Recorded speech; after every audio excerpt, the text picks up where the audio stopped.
Welcome to another session where we reflect with one of our seasoned brothers. Today we're interviewing Brother John Fields, a 59-year member of our beloved fraternity, Omega Psi Phi Fraternity Incorporated. Brother Fields, just to get a little background about you, tell me where were you born? I was born in South America. Now don't be surprised when I tell you that that's Arkansas. After all, it's South. I was born in Helena, Arkansas, in 1943. All right, excellent. And were you the only Omega in your family? No, my dad was a Q. He was made at the mighty Roadside, Tennessee State, back in the. All right. Yeah, I've heard a lot of good things about Roadside. So tell me about your professional career. Were you in the Army, Navy?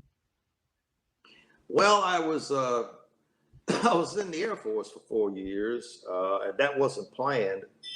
I had dropped. I was a working student, so I had dropped out to work full time and got my greetings from the Army. I was drafted, so I had talked with some of the recruiters around campus, and they suggested that if I joined the Air Force, that I could go into a certain career field and get a commission, which was not true because you couldn't get a commission in the Air Force unless you had a degree, which I did not have. So anyway, I went to the Air Force.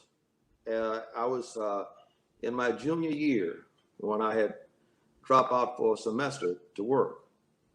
And that's when I got drafted. And rumor here is, I'm sorry, go ahead. Well, I had a very interesting assignment. You know, in the military back in those days, they'd always ask you, what were you doing as a civilian? If you said, well, I was a medical technician, they would say, oh, yeah, you'd make a good cook. Come on, we can send you to cooking school. I mean, what you did and what you ended up doing didn't necessarily track. But anyway, in any event, they decided that I had language ability and sent me to Syracuse University to learn the Russian language. So I became a translator later upon completion. And that's what I did for the remaining 2.5 years that I was in the Air Force. All right. So, Brother Fields, I'm going to turn it over to Brother Thompson. These are actually going to be asking you a few more questions. Brother Thompson, you have any questions for Mr. Fields? Brother Fields. Yes. Brother Fields, what sparked your interest in the Omega Psi Phi Fraternity Incorporated? You broke up on that first part. You said what? What sparked your interest in Omega Psi Phi Fraternity? Yes.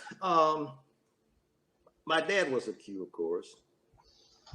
But the thing that attracted me most of all when I was going to those rush parties that they had back during the time was that the Qs seemed to be friendlier to the younger brothers. I was first semester sophomore, 19 years old. I had come from Arkansas and was going to Wayne State University. So my social circles weren't very broad at that time. But those guys made me feel right at home. The other thing, too, they described in detail how the process worked to become a member of the organization. For instance, everybody was assigned as a lampado. That's what we were called when we joined the Pledge Club. Everyone was assigned a personal. And that was the person that was to hold your hand, walk you through, be your mother, your father, your confessor, whatever it took to make sure that you crossed the burning sands. So based on what my dad had told me about the fraternity and my impressions when I had become exposed to them, the die was cast. I decided that I wanted to be a Q. And exactly where and when did you cross the burning sands into Omega land? I crossed those burning sands in October of 1962. And just a word about that experience, because today none of that's involved with the pledging and initiation process. After pledging for 8 weeks, then we went on pro. That's when we went from being called lampados to dogs, and we had our dog house, and we were assigned. We had various assignments, and it was during that process that you endured a little real fun. I use that term loosely. For about a week.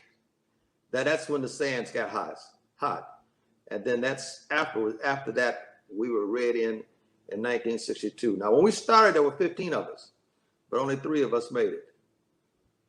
Wow. But by the way, I was the head dog. You've heard now that if you're not the lead dog in the dog set thing, if you're not the lead dog on the dog set team, the view never changes. Wait on it. You're supposed to get that one. So you was the ace. I was the lead dog, the tail dog. You know what he saw the entire period, right? Right, absolutely. Been there. Were line names prevalent back then? And if so, what do you remember the name of your line? You know, I even talked with some of the folks. Man, you know, that's like eons ago. We couldn't remember we didn't have a line name, but each of us had a name that was given us, and we couldn't remember. So we just gave up. Okay, all right. Are any of your line brothers still with us, or yes, are you still in contact with them? Yes, there are 2. Both of them are in Michigan. Incidentally, of the 15 that started, all of them eventually made it, but some made it, you know, after in the next semester and semester. Some of them even made it in the grad chapters later on. So all 15 made it eventually. Wow. Okay. All right. One of our long-held traditions is learning and reciting poems and songs. Do you have any that kind of stands out, or that's kind of your go-to from as you move about through life and whatnot? Well, yes, I'm not a music major, but I've always loved music. And the inspiration that I got from the hymn, and I would just sing it, you know, from just when I'm alone, you know, in an introspective moment. I have tapes and CDs of various versions of the hymn, but the prettiest song in the world is the Sweetheart Song. Now, that's when we can really show our talent, if we got some folks that know how to sing it. But now, of course, Big Invictus and some of the other poems, but I'm just one of those guys, I just have never been good on poems, because I prefer music to poetry. But yeah, Invictus has always been there and will always be there. Was serenading still in effect, or still part back in the early 60s when you came through? Oh, absolutely. We had to be able to sing. And if you couldn't sing, you had to be able to lip sync so it looks like you could sing.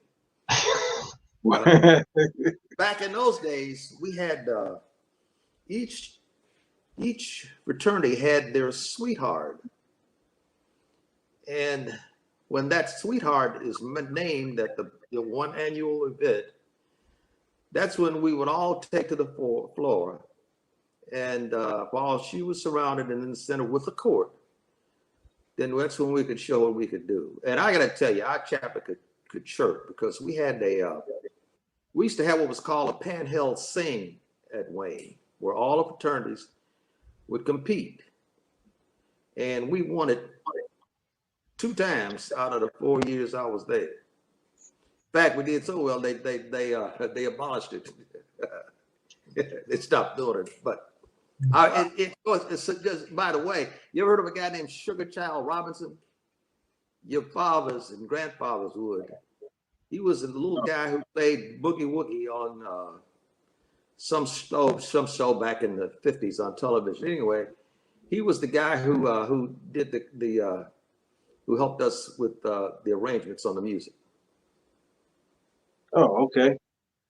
I remember you teaching us the Sweetheart song down here in Orlando, and just changed the course of weddings and everything, recitals and whatnot. So my hat goes off to you for even teaching us the proper way, the chorus and the melodies and everything to the Sweetheart song.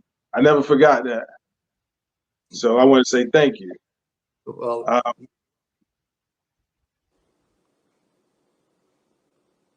okay. Every brother knows we have 4 cardinal principles: manhood, scholarship, perseverance, and uplift. Is there one cardinal principle in particular that you deem to be most important to you, or really sticks out to you as being most important?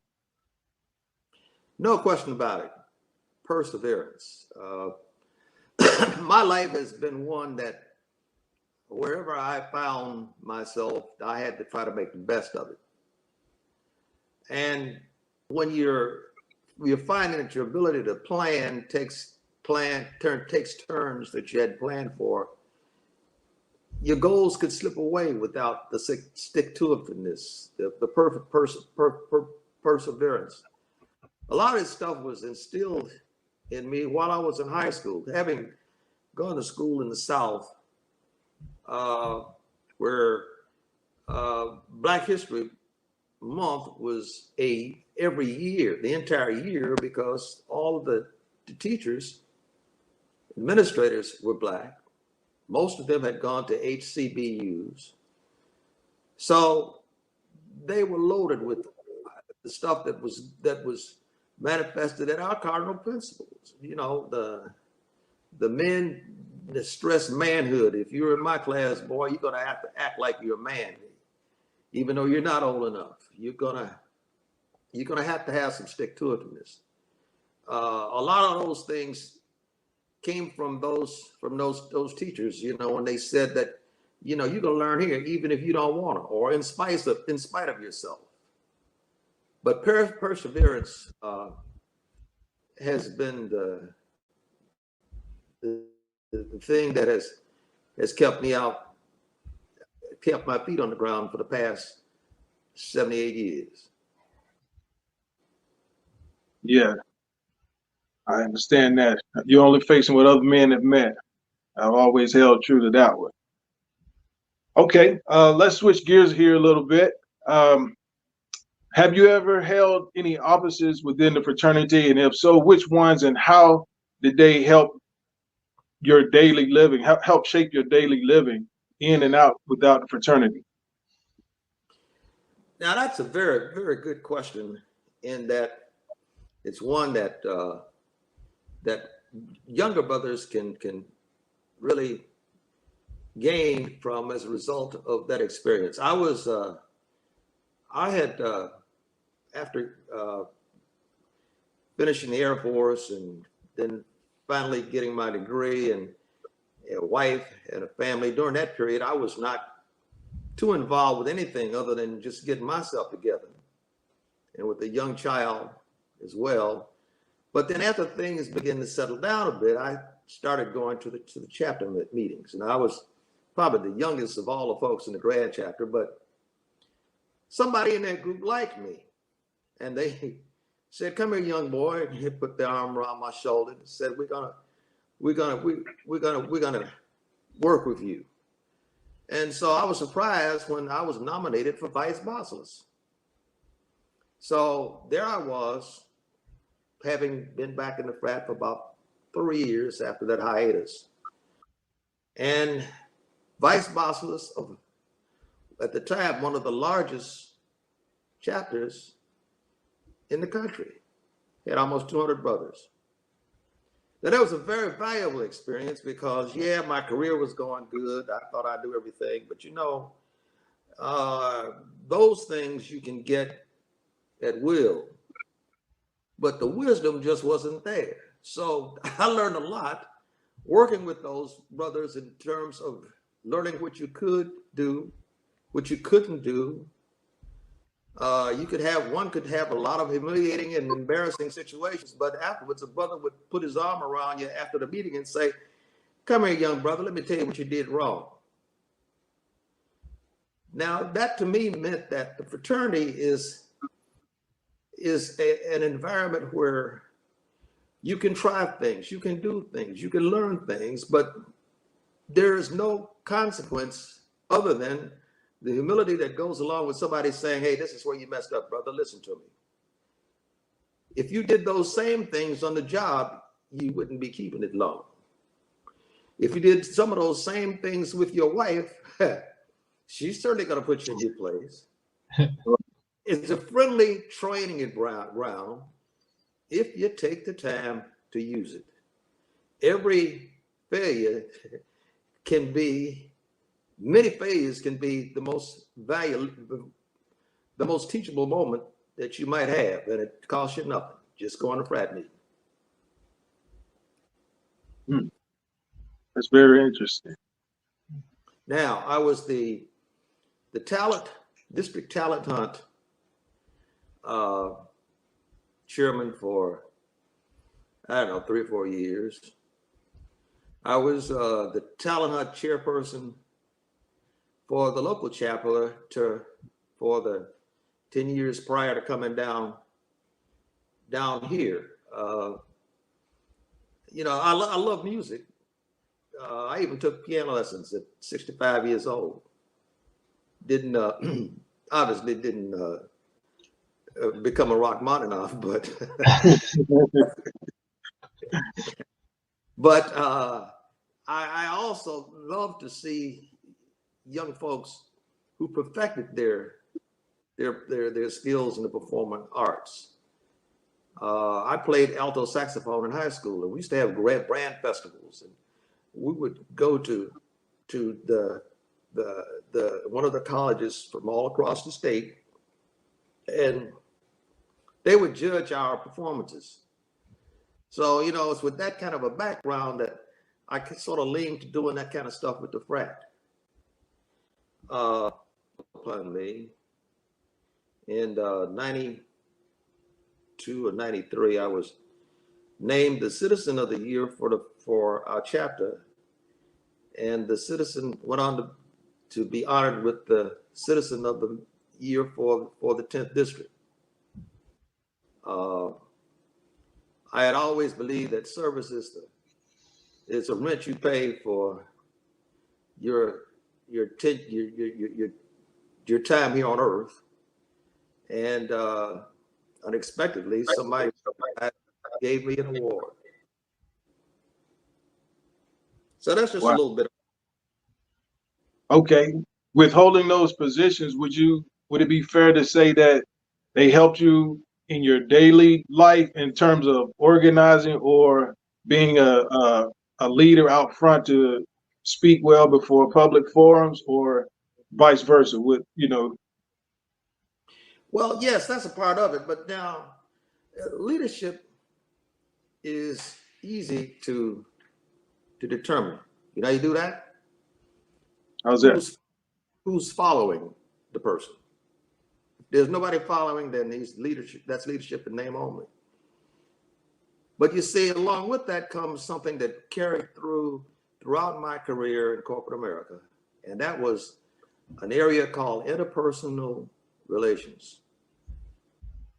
In short, how well do you interact with others? If you take care of those things, the people things, then you'll do well in your career. Everybody has some credentials in the world of work, but you notice that some folks break out of the pack, and the common denominator there is somebody likes them. And that's where the interpersonal relations come in. Now, I learned a lot of it in the frat, because let me tell you, man, I was arrogant. I knew everything. hey, my career is going great. I'm going to be the president of this company by the time I'm 30 years old. Well, the reality set in when I was dealing with the brothers, and that taught me that, hey, it's a little more than just having a piece of paper and an announcement that you're in charge. So that was very good experience, and it carried over. And you can perfect that skill when working in the chapter, the district, even in conclaves. If you have the confidence and you recognize the need to not alienate folks when you're making your points, not talking down to them, everybody's on the same plane, it can make a difference. Okay. Sounds good. Okay, Brother Fields, with almost 59 years in the fraternity, which is quite extensive, I've often wondered what it would be like to meet the founders of the fraternity, or just be in their close space to just pick up little tidbits of knowledge or nuggets from them. So my question is, have you ever met any of the founders? And if so, what were they like, and what was it, some of the things that you learned? No, I never had the opportunity to meet one of the founders. The Conclave, I think it was in 64, 65 in Detroit. One of the founders was there, but I did not see him, and I was not in the session where he was present. So I never had the opportunity. Okay. All right. Well, from your perspective, after being initiated, what was some of the things that stood out from the fraternity? I know, being a fresh neophyte, it was just a whirlwind of things that were taking place. But after taking a breath and settling down, what were some of the things that just kind of opened your eyes to what was going on around you? Some of the things that you noticed. Well, I had mentioned perseverance. I was right after I made the fraternity. That was when I had to begin to work while going to school, and I didn't really have an opportunity to interact very much with the campus life. So in terms of the organization of the undergraduate chapter that I was a part of, I could only see that from afar. I'd show up for some of the social events, but the part-time job I had, required me to work on Saturday nights, and that's when the folks got together and interacted. So I did not have that pure neophyte experience that that some might have if they're just going to school and interacting with the bros. Okay. Brother Fields, can I ask you a question, Brother Fields? Sure. We're in a pandemic right now. We're dealing with a lot of political, social issues. What was it like when you was growing up as a Black man? Well, yeah, when I was through high school, I was in a separate so-called but equal environment. So we had a culture that had all of the pieces, but there was no interacting with whites, other than you had to drink from a fountain that said colored only. When I tell you, one of the interesting things that really happened was when I was in my first class at Wayne. It was a social class. And they began to talk about the social strata of American society. And throughout my life, my young life, I thought class was a matter of breeding, or what one thought about in terms of the higher or the better things to be pursued or thought of in class, in life, the way you behaved, the way you carried yourself. Now, the thing that started the heck out of me was to find out that class was based on money in America, income, family, wealth. I didn't have none of that. So for a first one in this first class to find out that you were nobody, because I thought class was a state of mind. Find out that state of mind on a quarter wouldn't even get you a cup of coffee. It was money. Now that was the thing that bothered me. Also, there was a lot during those times that convinced you that, you know, if you can just survive by passing, because you will not make it in an environment like a Wayne State University. I was told that by a counselor. Now that will cripple your mind. You then begin to set your sights lower. You know, I'm just gonna fool this guy that I ain't gonna flunk out. It wasn't until I went to Syracuse to learn the Russian language that I got my confidence back. And when I got out of the Air Force, I carried a full load, worked full time, 40 hours a week, and pulled a 3.5. But I had my confidence back. So it's interesting how that experience, from that first time that I talked with a counselor, when they told me that you can't make it here, you will never be nothing. It's interesting how that can cripple one's psyche to the point that you really begin to think down to their level that they expect of you, unconsciously. Just a side note, thought I might share that with you. Okay, all right.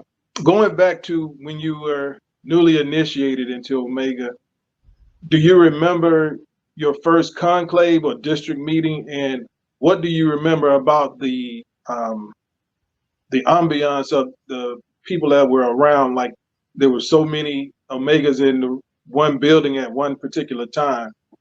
Was that like, did it have you mind blown, for lack of better phrasing? Well, I tell you, my first conclave, other than the one that I attended in '65, where I was there really between at home on a leave on my way to going to Turkey, but the first active conclave was in St. Louis. And how I got there was, I was the youngest guy in the grad chapter, and the guy put his arm around me, my shoulder, and said, we're going to send you to the conclave, and you're going to be the delegate. Now, man, that was an honor, because I had no way in the world to pay to go to a conclave with a young baby, and, you know, trying to make it. Now, that made me feel pretty special. I took all kinds of notes. In fact, they said I kind of overkilled the thing, you know, that they didn't need as much as I brought back. But man, that was an honor. I was proud, and the way the sessions were conducted, if you had something to say, you know, you could get in and get in the mix. I mean, everybody it was man to man on the floor. If you had the mic, you had the floor. Now that was impressive. The organization that was displayed. And yeah, we had a scandal back then at that time. I mean, I guess that ain't gonna ever stop. You can always have a scandal going in a fraternity where somebody says this is gonna break up our fraternity. Back in those days, we had I won't mention his name, but we had a keeper of finance who had been the keeper of finance for probably about, he was keeper of finance when my daddy was pledging. Wow. Now, the guy was probably doing a good job under the circumstances, but you know, after a while, things probably got kind of slack and lax rather, and there was a whole lot of money unaccounted for. Now, did it mean that he stole it? Did it mean that, you know, for all those years, those books weren't right? I don't know if that was ever resolved, but you can imagine the acrimony on the floor when someone's saying, let's string him up, and others saying, hey, let the man talk. But if you think about it, those kinds of things happen since you've been in, you can see those kinds of things happen, but that's just ups and downs. That's where organizations go. They usually work themselves out some kind of way, but that was a good experience. And then my first district meeting that I went to, I think I was a vice boss then.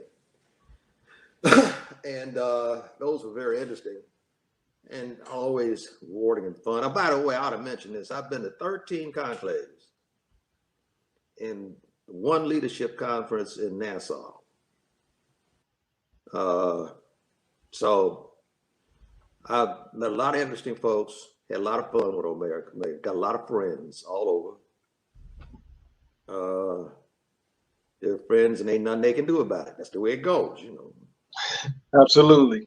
Absolutely. Just by incident, going back, do you remember how much the fees were when you were initiated back in '62? I was less than $200, and we caught hell trying to come up with it.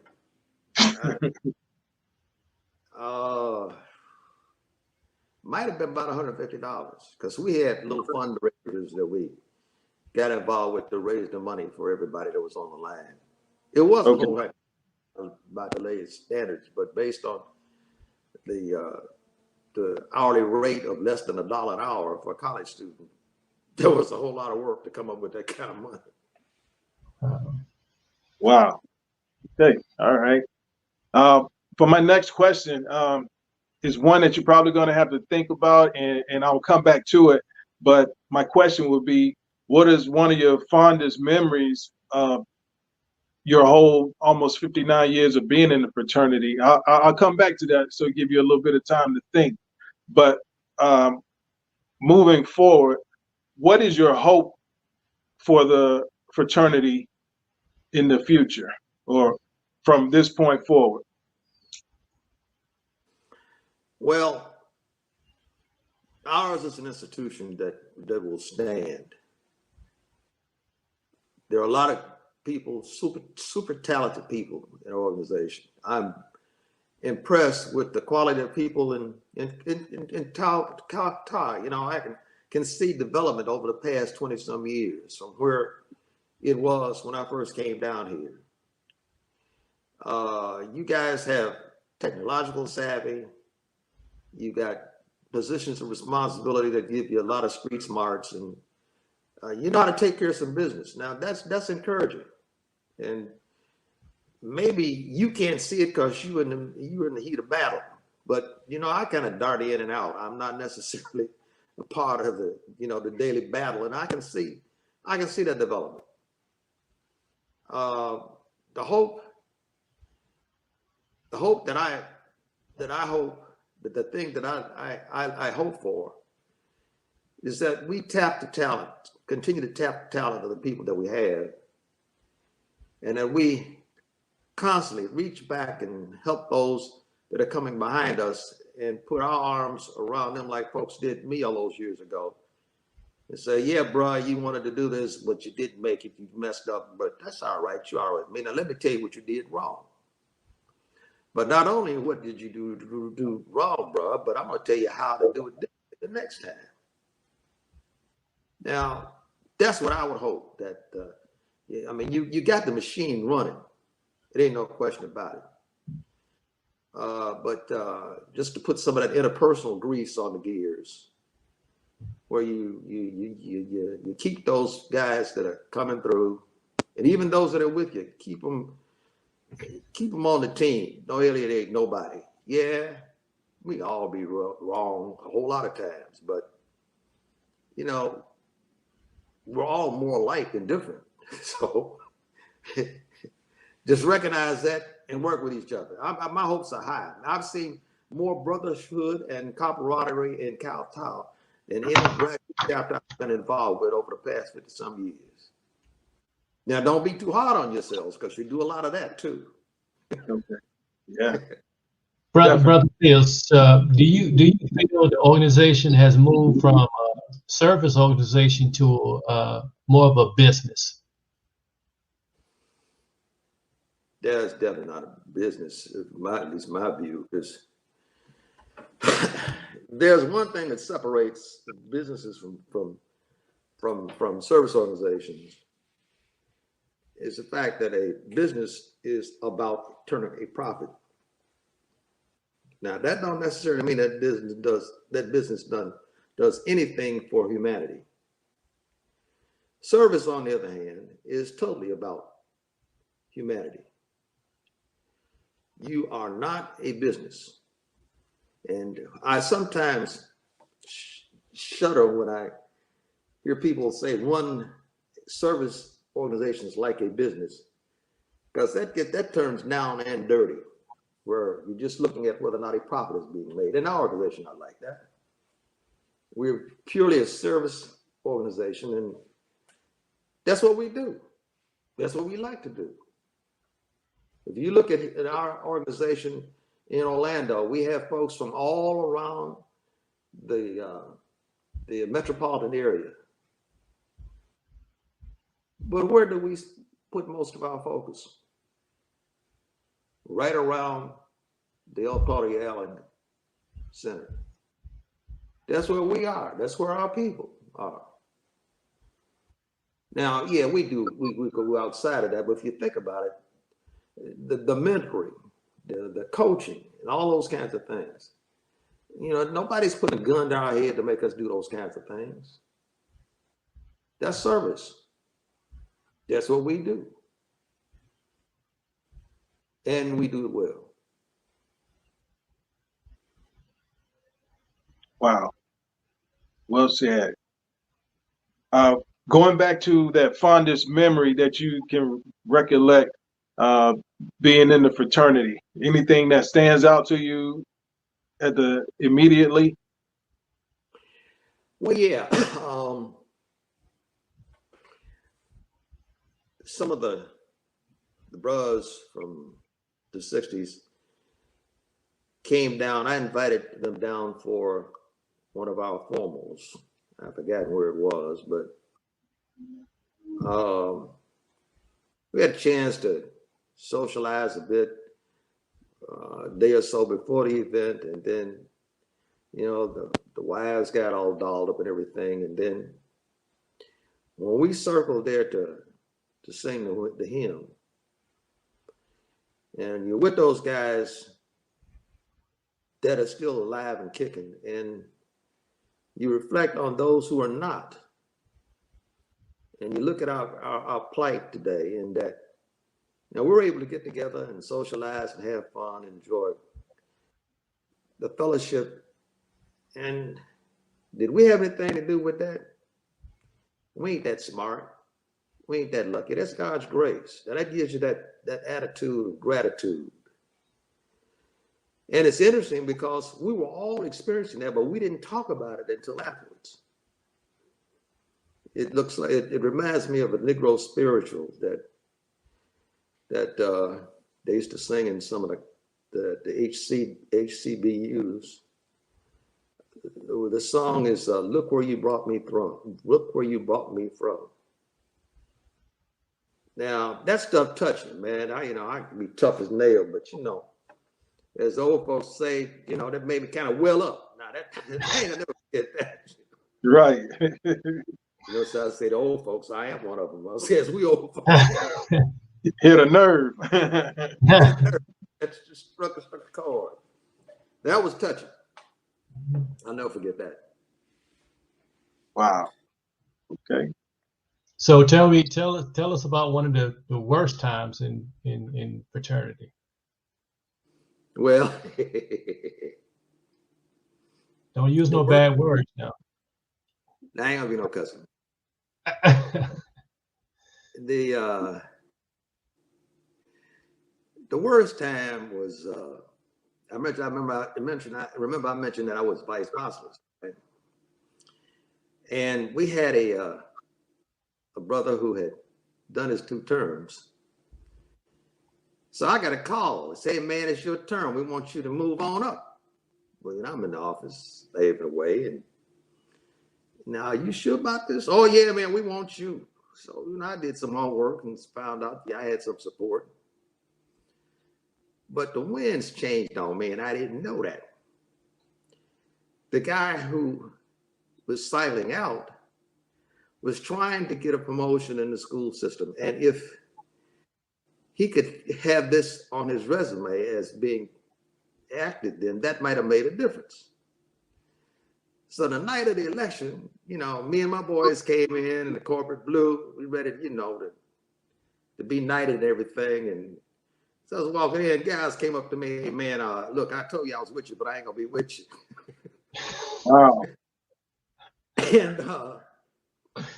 And then when we got ready to make our campaign speeches, the good brother made his speech, and then the guy who was running the meeting said, we ain't got time for all these long speeches. You ain't got but 30 seconds. Wow. Wow. After all of that preparation. Yeah, man, you know.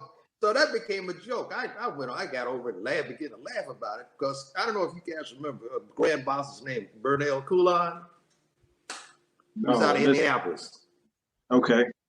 Anyway, he used to call me and another guy who was very active in the frat. We used to call us the corporate blue. We came in with our corporate stuff on, you know, we're ready to, you know, we gonna do this thing right. Now that was a humbling experience, but it taught me something. Everything is a matter not only timing, but timeliness. And the other guy had all his horses. They were trying to help him. These guys that he'd gone to college with, you know. He thought that might help him to get that promotion that he was after with the school system. But we went on to become best of friends, because once you understand that, you know, it ain't what all meets the eye. It ain't a matter, just the thing for me to have done was for somebody to tell me, hey, man, this is what's gonna happen. And I'd have took my head out of the ring. It didn't go down like that. So that was a good lesson in humility. Wow. Okay. All right, Brother Fields, for my last question, this is your time to say whatever it is you want to say.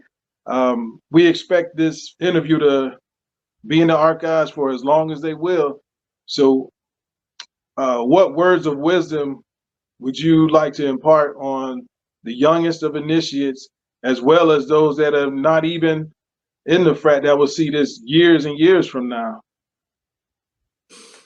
Well, this is something that has become, as you get older, very clear that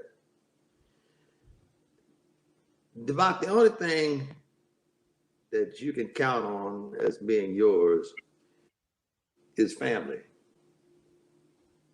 Now, that doesn't mean necessarily that the family has to be on the loveliest of terms, but that's your family, warts and all. So recognize that families have ups, they have downs. But when you boil all the crap out of it, that's all you got. There's no better feeling to watch my great grandkids and my grandkids as they grow, and my kids as they do their thing. Because you see, man, all my problems from this point on are temporary. You know, what's the likelihood that I'm gonna be here for another 20 years? You know, you know, maybe another 5 if I'm lucky, or for that matter, I'm lucky if I wake up in the morning. So, you know, at my age, that's the kind of a thing that you gotta always keep in mind, that your family is important. Don't get so confused about the importance of Omega or anything else that you forget those people that love you. that you put other things ahead of them and their well-being.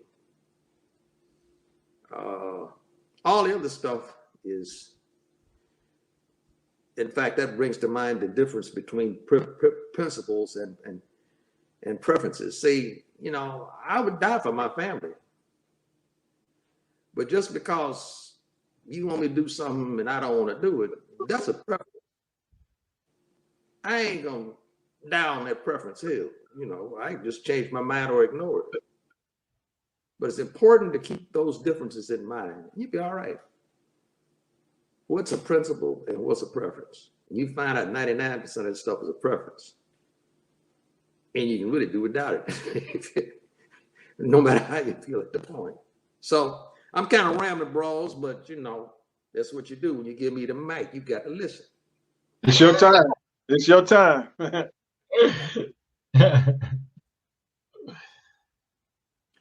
Yeah, but that's the final point would be keep things in focus. Don't get your principles mixed up with your preferences. Love your families. And, you know, being a man of faith always helps. You know, that attitude of gratitude that comes from knowing that there's somebody bigger than yourself that teaches you not to take yourself seriously. And, you know, you can learn to like yourself when you look in the mirror, you know. Sound like I'm writing my obituary, don't it? But no. That's that knowledge you're dropping. That's right. Okay. Well, I want to thank you, Brother Fields, for taking the time out to share some wisdom, share your thoughts, share the history. But on I gotta take on a lighter note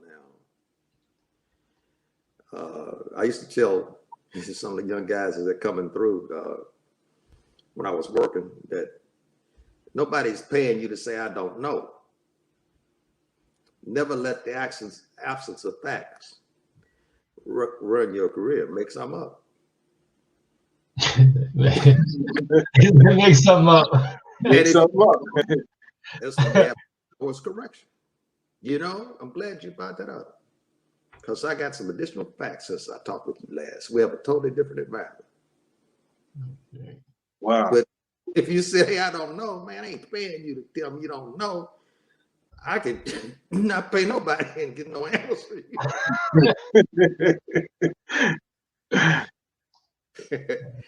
Trivia apropos nothing, bro. Hey, this has been enjoyable. Thank you very much. Absolutely. Thank you, Brother Fields. It's been a pleasure. Right. Really appreciate your time. It's been a pleasure. Been a pleasure.